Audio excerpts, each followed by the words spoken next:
No apologies needed, chuckled Marcus, a glint of amusement in his eyes. I want to hear more about this wild tale.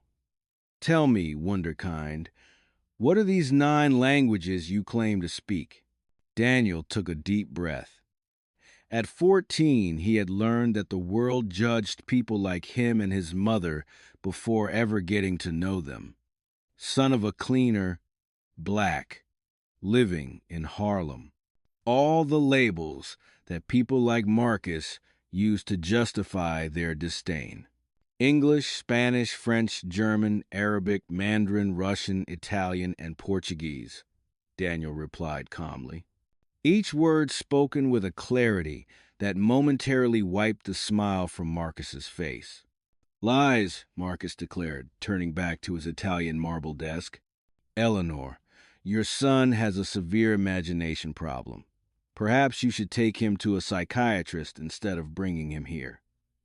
Eleanor bowed her head, feeling the familiar weight of humiliation. Marcus Sterling, a 48-year-old tech mogul with a $3.5 billion empire, was having a fantastic day. A young black boy, the son of his office cleaner, had just arrogantly claimed to speak 9 languages, while Marcus doubted if he could fluently read a single English book. For 5 years, Eleanor had cleaned this office, swallowing insults and accepting meager wages because she had no other choice. But seeing her intelligent, resilient son Daniel mocked so cruelly, the pain cut deeper than any personal slight. "Mom," Daniel whispered, gently touching her arm. "It's okay." Marcus observed the gesture with a malicious grin. He reveled in moments that displayed absolute power, when he could remind everyone of their place in the social hierarchy. His empire was built not just on business acumen, but on a cold ruthlessness that crushed anyone who dared to challenge him. "You know what I think, Eleanor?" Marcus leaned back in his $15,000 leather chair. "I think your son is jealous of my executive's children, who attend expensive private schools, so he makes up these tall tales to feel special." Daniel took a deep breath, his gaze unwavering, fixed directly on Marcus, completely unfazed by his sneering smile or his mother's anxiety. "Mr. Sterling," he said in a clear, decisive voice, "do you speak Arabic?" Marcus raised an eyebrow, surprised by the boy's audacity. Of course, he replied, his voice brimming with self-satisfaction. "It's my mother tongue. My father was an Arab scholar, and I was raised speaking it before I even learned English." He intended to continue his mockery, but Daniel cut him off. "Then, can you understand this sentence?" Daniel asked. And then he spoke. Not the colloquial Arabic Marcus typically heard in business meetings or on the streets, but a resonant, formal string of sounds, adhering to the complex grammar and ancient vocabulary of classical Arabic, as if a philosopher from Baghdad's golden age were speaking. Marcus froze. His mocking smile solidified on his face. The sentence, loosely translated as, "The wise do not hasten to judge those in simple attire, for wisdom may reside more in their hearts than in the palaces of the wealthy," was not only perfectly pronounced, without a single grammatical or pronunciation error, but also carried a profound layer of meaning, directly aimed at his contemptuous attitude. The complexity of the sentence structure, the precision of each syllable, and the exquisite word choice left Marcus no room for doubt. This boy, the cleaner's kid, had just spoken Arabic more eloquently than many scholars he had met. Marcus's arrogance wavered, an uncomfortable feeling beginning to churn in his stomach. This boy didn't just know Arabic, he was astonishingly fluent in it. As the echo of the classical Arabic sentence lingered in the air, the silence in the office grew heavy. Marcus's smile had completely vanished, replaced by a stunned expression as he tried to process what had just happened. Eleanor, Daniel's mother, looked at her son with a mix of worry and pride. She knew her son was smart, but she hadn't known he possessed such courage. Daniel took a breath. He had no intention of being confrontational. He just wanted to defend the truth. He looked at his worn briefcase, which he carried for an entirely different purpose. "Mr. Sterling," Daniel said, his voice a little hesitant. "Actually, the reason I'm here today with my mother isn't to bother you. I brought these things because I had hoped to show them to you." He opened the briefcase, and Marcus could see that inside wasn't a dossier prepared for an argument, but a neatly organized stack of papers, like a student preparing for a scholarship interview. I read about your company's summer internship program," Daniel continued, his voice trembling slightly as he revealed his original intention. "I know it's for college students, but I thought if I could show you what I'm capable of, maybe you would give me a chance." With that, he slowly pulled out a stack of papers. Not a triumphant display, but an act almost exposing vulnerability. He placed a certificate from a public library's advanced language program on the desk. Then another from an online interpreting course. Finally, he produced an official letter from Columbia University with clear letterhead and seal, confirming his enrollment in and completion of language courses as an exceptionally gifted special student. Marcus picked up the letter. With his business experience, he could immediately recognize it as authentic. His confusion was now mingled with an inexplicable feeling, almost like shame. This boy hadn't come here to challenge him. He had come here with a dream, a hope, and Marcus had used his power to crush it with mockery.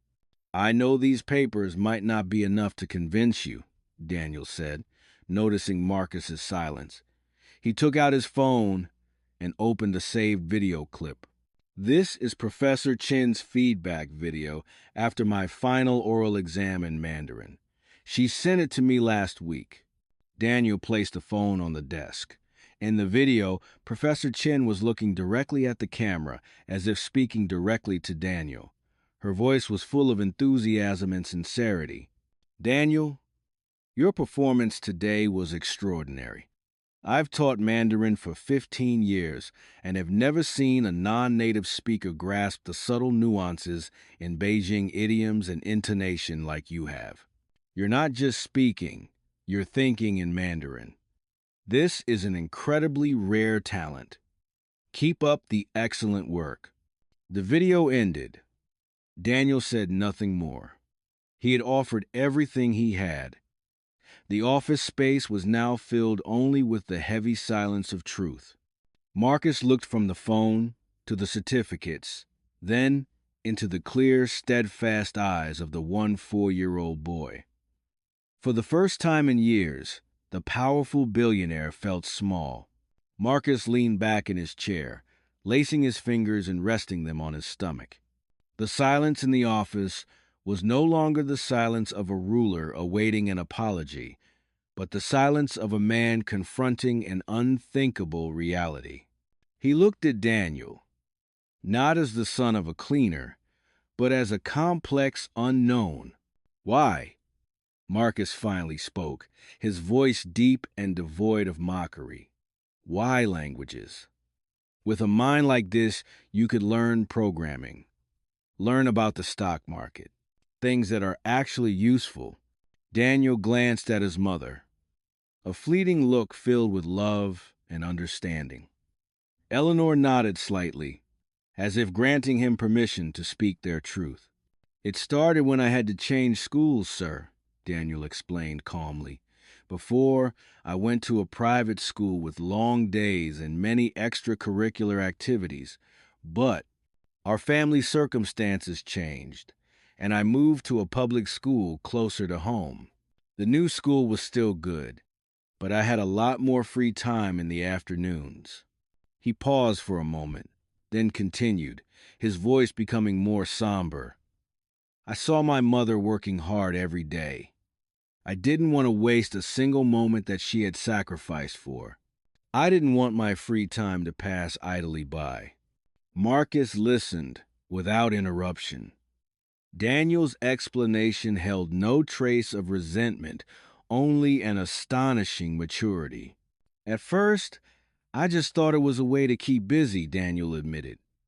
I started with Spanish at the library because I heard other cleaners speaking it to my mother. But then I realized something magical. Every time I learned a new language, I wasn't just learning vocabulary and grammar. I was learning a new way of thinking, a new perspective on the world. Daniel's eyes brightened, more passionate as he spoke of his passion. Each language is like a door, opening to a culture, a history, the soul of an entire people. You can read hundreds of translated books about Japan, but you will never truly understand the concept of wabi-sabi without experiencing it through their own language. You can do business with partners in the Middle East, but to truly connect and build trust, you must speak to them in the language of their heart, in Arabic. Daniel looked directly into Marcus's eyes, his initial shyness completely gone, replaced by a profound sincerity. I don't learn languages to impress, sir. I learn to understand. I want to travel the world, not as a tourist, but as a friend. To be able to sit down and listen to everyone's story in their own language. That is the foundation of connection, of empathy. Marcus was silent. He had built a multi-billion-dollar empire based on transactions, numbers, and contracts. He viewed the world through the lens of profit and loss. This 4-year-old boy, however, saw the world through the lens of understanding and human connection. Marcus listened, a complex emotion rising within him. This boy was not only intelligent, but also possessed an astonishing depth. However, in Marcus's world, empathy was just a beautiful theory, while reality was governed by power and money. He began to regain his composure, looking at Daniel with a touch of condescending pity.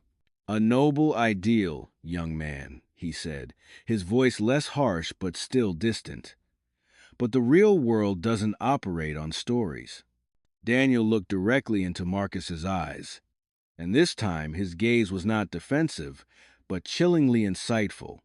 "The real world also doesn't operate solely on numbers on a stock exchange, Mr. Sterling," Daniel replied, his voice dropping.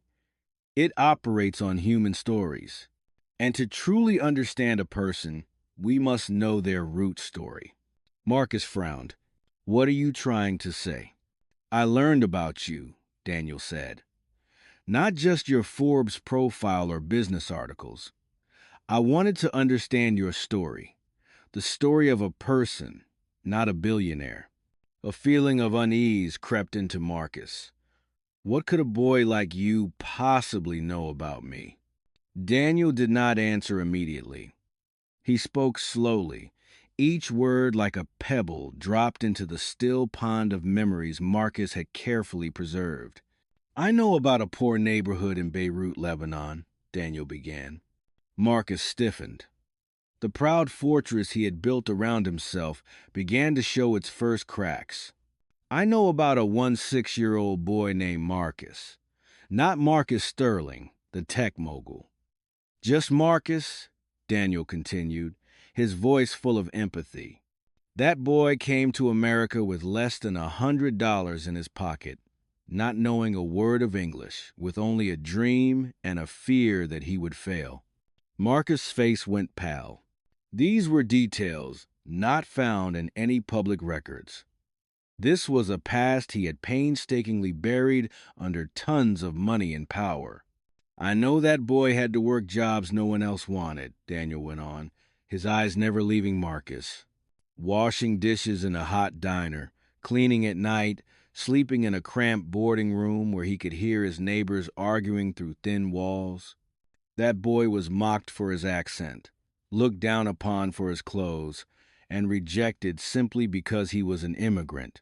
Every word Daniel spoke was like a hammer blow to Marcus's memory, shattering the image of the powerful man he had created. His breathing became shallow. This boy, somehow, had seen through to his true self.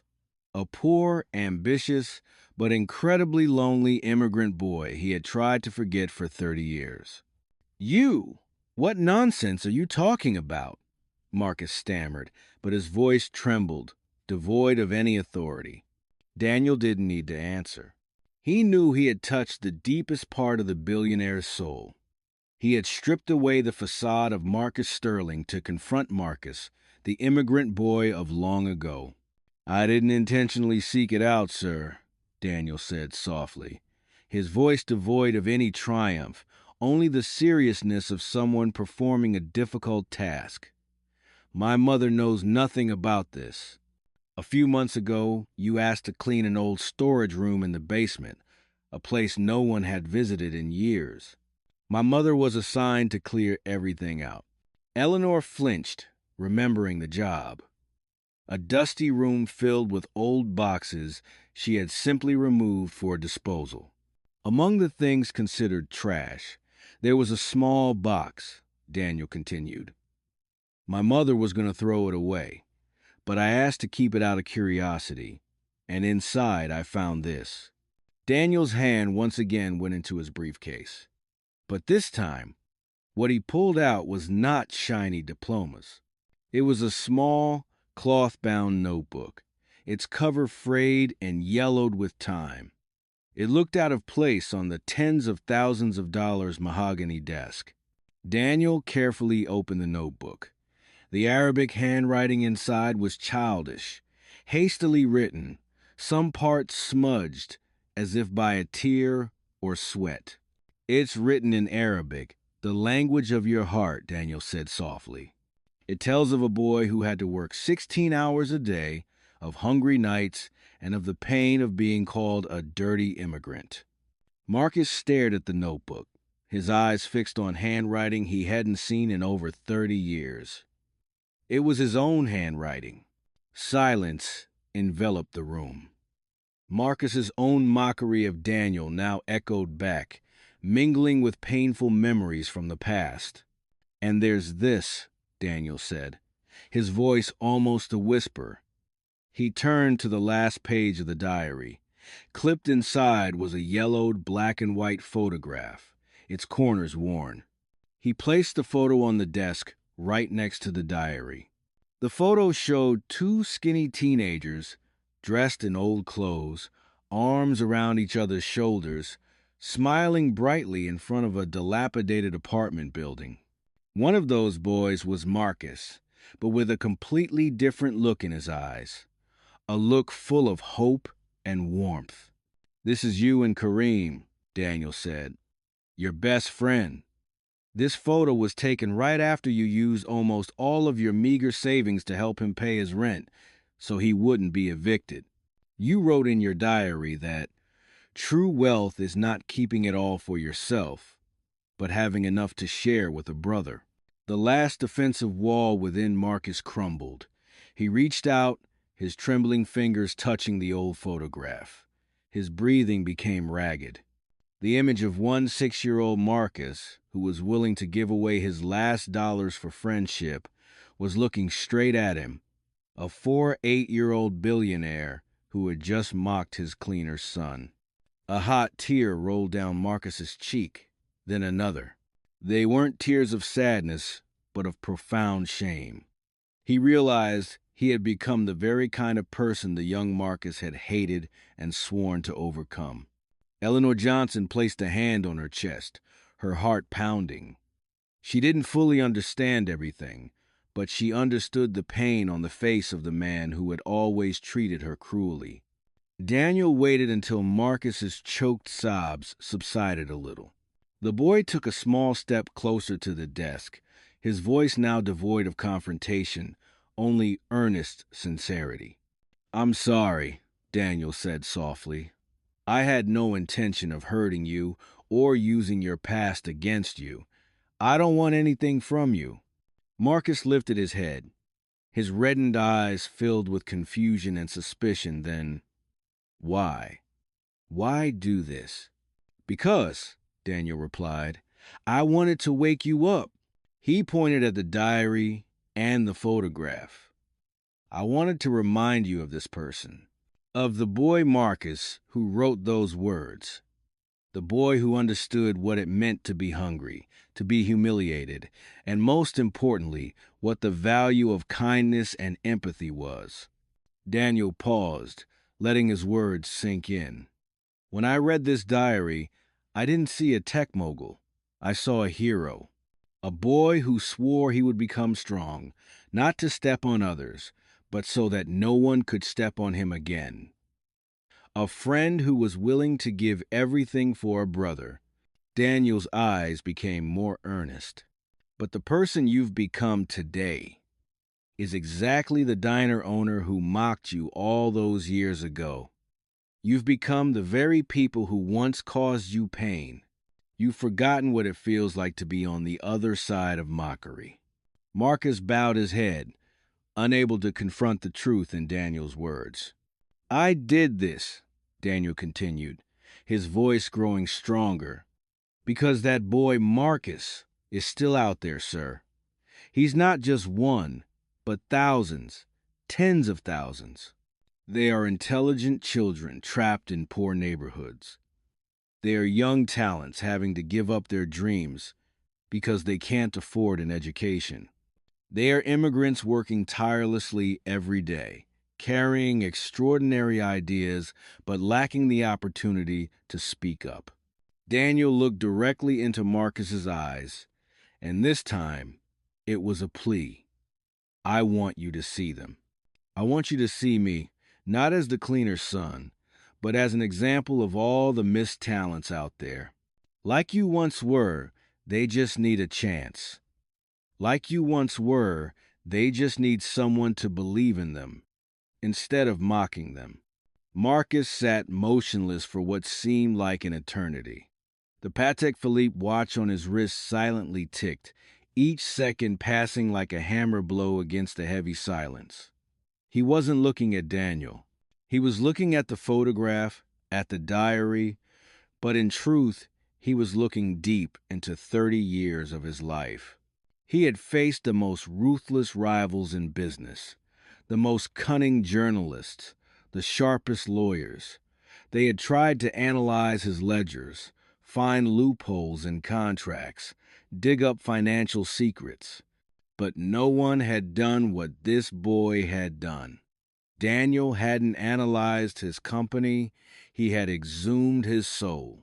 The initial humiliation of being outsmarted by a child in language knowledge now seemed trivial. It had dissipated, replaced by a deep, burning shame. He was ashamed not because he had been caught, but because of the person he had become. The Marcus of today, who sat on a $15,000 leather chair and mocked a child for his background, was exactly the diner owner of long ago. He had become the enemy that one 6-year-old Marcus had sworn never to bow to. That feeling of shame gradually transformed into something entirely new: respect. A deep and absolute respect for the boy who had the courage, intelligence, and empathy to show him the monster he had become. Finally, Marcus took a deep breath, the shaky breath of someone who had just escaped drowning. He carefully placed the photograph and the diary aside, then lifted his head. For the first time, he looked at Daniel not with the eyes of a billionaire looking at a cleaner's son, but of one person looking at another. I was wrong, Marcus said, his voice hoarse with emotion.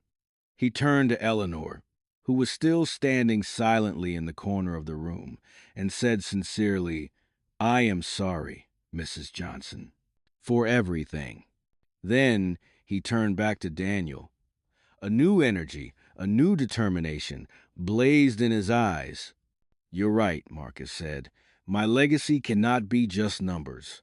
It must be a meaningful story.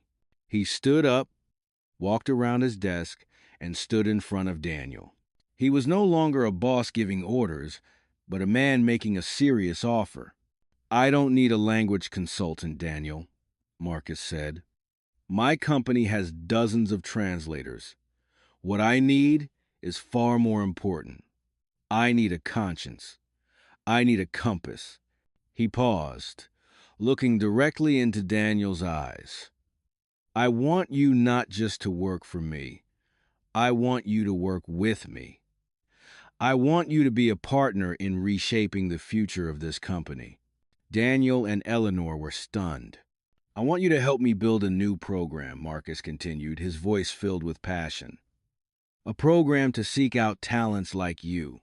Smart, resilient children from struggling neighborhoods. Ambitious young immigrants. People the world often overlooks. I want you to help me find them, give them scholarships, create internship opportunities for them, and develop them into future leaders. You won't report to anyone. You'll work directly with me. You'll be my partner in this mission." Marcus extended his hand. The 6-year-old Marcus was mocked by the world. 8-year-old Marcus Sterling will ensure that no talent ever suffers that again. Will you help me build that legacy, Daniel? Daniel looked at Marcus's outstretched hand. He glanced at his mother. Eleanor was standing there, tears streaming down her cheeks, but this time they weren't tears of fear or humiliation. They were tears of pride, of liberation, of a hope she had never dared to dream of. She gave her son a slight nod, a silent permission. Daniel turned back, looked directly into Marcus's eyes, and placed his small, firm hand into the billionaire's palm. The handshake was firm. "I agree, sir," Daniel said, his voice clear and resolute. "But not for me, nor for you. We will do this for all the Marcuses and Daniels out there. For those with talent but lacking opportunity, we will ensure that no one is left behind just because of where they were born." A few years later, Sterling Technologies had transformed. The atmosphere in the meeting rooms was no longer just the tension of numbers and profits. Now, one could hear voices from many different languages, bold ideas coming from young minds with diverse backgrounds. The company was not only more financially successful than ever before, but it had also become a symbol of innovation and diversity throughout the industry. Marcus Sterling had also changed. He was no longer the distant, intimidating billionaire. Instead, he became an inspiring leader, a mentor. He was often seen chatting animatedly with a group of interns in the cafeteria, or listening intently to a young engineer presenting a wild project. His smile now held no cruelty, but the warmth of someone who had rediscovered himself. Standing beside him at many important events was a tall, confident young man named Daniel Johnson, now an outstanding student at Columbia University and co-chairman of the Sterling Johnson Initiative, one of the most prestigious scholarship and youth talent development funds in the world. Together, they had built a new legacy. On the large wall in the company's main lobby, instead of financial charts, a simple quote was proudly engraved: "True wealth is not what you accumulate, but what you build." The story of that fateful meeting in the office had become a legend. It was not just a story about a brilliant boy and a billionaire. It was proof that intellect and kindness have the power to break down all social barriers. Daniel and Marcus had not only changed their own lives, they had lit a fire of hope, inspiring countless others about the infinite power of empathy and the ability to see true value in every human being.